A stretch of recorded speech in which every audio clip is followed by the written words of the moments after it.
So on your MacBook with macOS 26 Tahoe, you may need to allow camera access manually in case it's not working, and sometimes the app name doesn't show up in the camera section.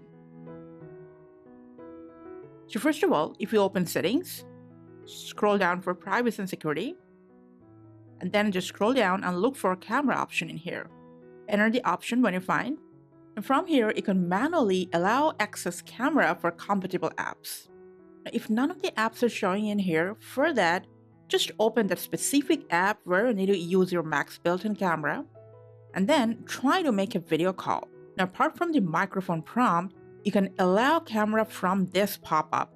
But just in case you've allowed it, but it's not working, or you've accidentally denied it, and now it's just telling you to go to Settings, just come back to the camera section in Secure and Privacy. Your apps will show up in here now, and now you can manually turn on camera access from here. And that's it for this video. Thanks for watching.